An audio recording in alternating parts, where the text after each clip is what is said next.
Hola, buenas tardes. Gracias por aceptar mi entrevista. Para comenzar, ¿podrías indicarme tu nombre?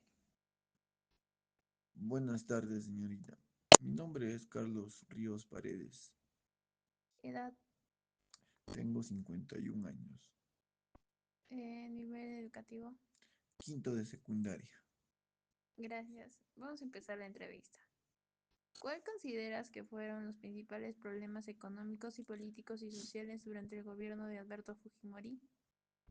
A ver, mire, en esos años el Perú vivió, había una crisis muy fuerte. ¿Ya? Era por tema de la inflación anual, y hacía que todo suba de precio, todo era muy caro en ese entonces.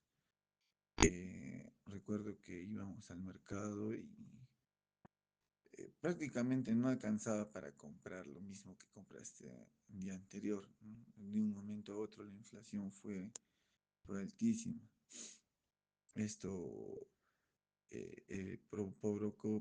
provocó que la gente se empobrezca rápidamente. A esto se le sumaba que ese entonces había bastante terrorismo, el Sendero Luminoso, el MRTA, que prácticamente hacían atentados por todo el país, ¿no? Y la gente pues prácticamente vivía con miedo en las calles, ¿no? Eh, Fujimori apareció como alguien nuevo, ¿no? Como un nuevo líder, y es por eso que pues, ganó apoyo, ¿no? Por sus nuevas propuestas que tuvo.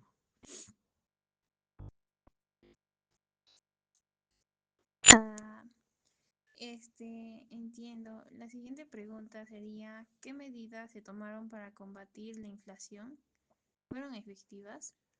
Sí, después de que apareció este problema de la inflación, apenas entró al gobierno Fujimori, había algo que le decían Fujishock, ya que eran una especie de leyes, ya que quitaba algunos subsidios, liberando así un poco la economía, ¿no? La inflación que teníamos, recortaban los gastos.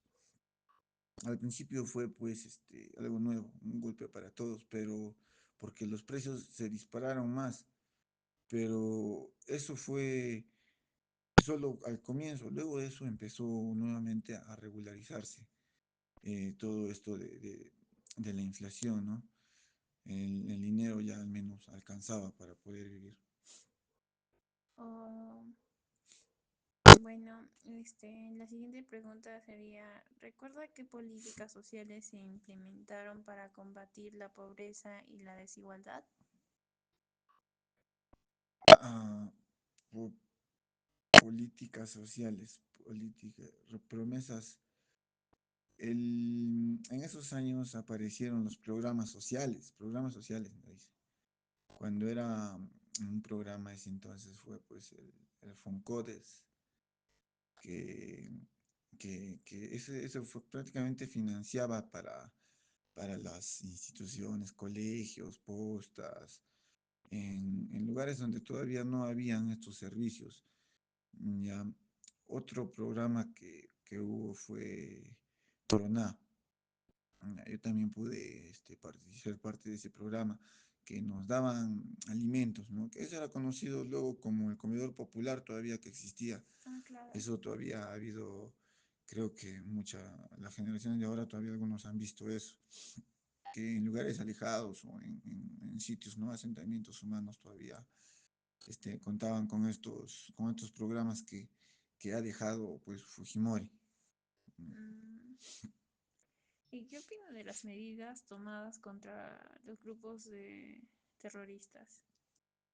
En ese tema, Fujimori, pucha, fue creo que el golpe, ¿no? Para el terrorismo, porque hubo un avance muy grande desde que él empezó su gobierno. Estos terroristas que eran cabecillas, Abimael Guzmán, el famoso operativo que hubo, Chavín de Huántar, donde cantidad de soldados fueron liberados, que eran rehenes en ese entonces. Y entonces, bueno, yo creo que fue un golpe muy duro para el terrorismo, lo que hizo Fujimori, ¿no? En su tiempo. Mm, Se habló mucho sobre una campaña de esterilización forzada en mujeres. ¿Qué opinión tiene al respecto? Eso fue, la verdad no sabría si eso habrá sido real, ¿no? Eso fue algo que sí salió a la luz, que decían que las mujeres eran forzadas ya, a ser esterilizadas, ¿no? Esto era más que todo en los campos, en las zonas alejadas, donde de manera engañosa, en alimentos o mediante medicinas, pues introducían, ¿no?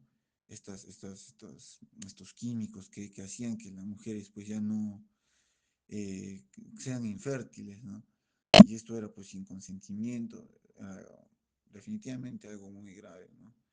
Eh, Muchas personas pues, ¿no? Creo que hubo muchas demandas y es una falta grave a los derechos humanos y también a la vida, yo creo, ¿no? Porque, o sea, imagínense no hacer eso sin consentimiento.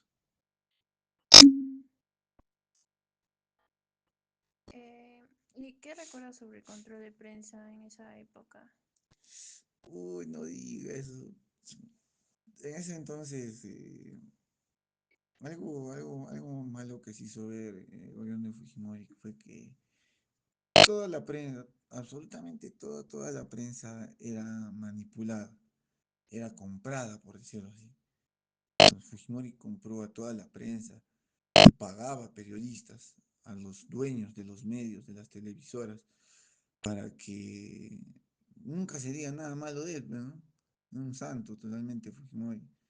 Y bueno, pues personas que tal vez quería meterse con él o hacer un reportaje más a fondo, tratando de encarar o sacar a la luz cosas del presidente en ese entonces, era pues no, acusado de terrorismo, a veces hasta llegaban a matarlo, ¿no? Entonces, el Fujimorismo ha manipulado la prensa vilmente. Mm, Finalmente, ¿qué eventos llevaron a la caída del gobierno de Fujimori y qué consecuencias tuvo? Fujimori terminó pues cuando ya vio que ya no podía y renunció mediante fax. Él, cuando recuerdo que empezaron a salir a la luz los Vladivideos, donde prácticamente se le veía sobornando a grandes líderes, congresistas, empresarios, todo a cambio de vender el país, pues no. Prácticamente estaba vendiendo el país a espaldas de la gente, a espaldas del pueblo. Ese era un problema muy grande del que ya tal vez no iba a salir. Es por eso que él eh, se escapó prácticamente, se fue a Japón, ¿no? Porque empezó a perder la libertad de prensa, eso debilitó la democracia, ¿no? En cierto modo. Y ya al ya no poder hacer nada, pues renunció por fax. Ni siquiera hubo una junta en el Congreso, algo para que se dé su vacancia, simplemente renunció mediante una carta, mediante un correo, pues desistió del cargo, ¿no?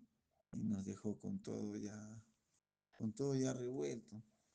Eh, Hoy en día, pues ya solamente nos queda la elección, las personas que hemos pasado por estos errores de malos líderes que hemos elegido en su momento. Y pues nada, de eso se aprende, pues, ¿no? A poder tomar una buena decisión de un buen líder, ¿no? Que pueda tomar un buen rumbo, que pueda dar un buen rumbo al país y a su gente. Ya, muchas gracias. Eso sería todo. Mucho gusto, con mucho gusto, señorita.